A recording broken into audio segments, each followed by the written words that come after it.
Young men really need to hear this more, I think, is that you should be a monster. You know, because everyone says, well, you should be harmless, virtuous. You shouldn't do anyone any harm. You should sheath your competitive instinct. You shouldn't try to win. You know, you don't want to be too aggressive. You don't want to be too assertive. You want to take a back seat and all of that. It's like, no. Wrong. You should be a monster, an absolute monster, and then you should learn how to control it. Do you know the expression, it's better to be a warrior in a garden than a gardener in a war? Right, exactly. That's exactly it. Yeah. And that's exactly right. And so when I tell young men that, they think, well, lots of them are competitive. They're low in agreeableness, you know, because that's part of being competitive temperamentally. It's like, is there something wrong with being competitive?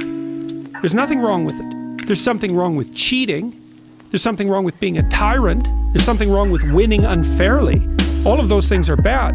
But you don't want people to win? What's the difference between trying to win and striving? You want to eradicate striving? What's the uncomfortable feeling that people... Here is what I wish someone had told me when I was 18. Go find the person who is living your ideal life. Go to them and say the following. I will work for you for free for the next 90 days. I will work harder and smarter than anyone you've ever met. And when you get in, over-deliver.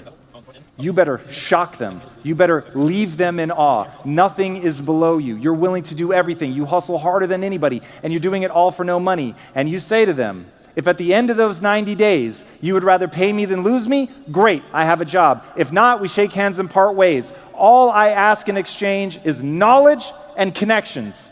Those two things will monetize forever. The mistake everybody makes when they get out of fucking school is they try to get as much money as humanly possible. Money only spends once. Knowledge monetizes forever. When I was in the military, we go on these instructor-led runs. Most of the time we knew the start and end point. So on the way back, I started seeing people getting happy and shit because the end was near. But there were some asshole instructors that would hear the happiness and go right on past the end point. When that happened, everybody stopped talking. Heads would stop dropping. And I started taking fucking souls. At that time, I knew what happened in their minds. They were living off the hope factor. They hoped the instructors would stop running. They hoped the water was never cold. They hoped the weather was fucking good. I don't live off that hope shit. I wish the water was cold. I wish them motherfucking instructors keep on fucking running. I wish for fucking rain. When the ending is unknown and the distance is unknown, that's when you know who the fuck you are. I wanted to read you a quote from 2013 that you said, I've lost my mind on this game, like Vincent van Gogh, dedicated his life to his art, and he lost his mind in the process. That's happened to me, but fuck it.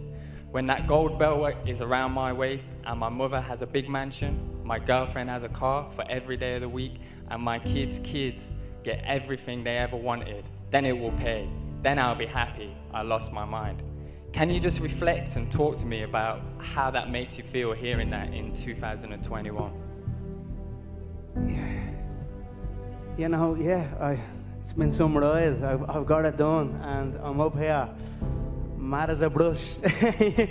I've been through it all, my friend. You know, I appreciate that, and it's been a wild ride for me. It's not been easy at times, but you know, what a life. And I tell you what, I wouldn't want it to be any other way.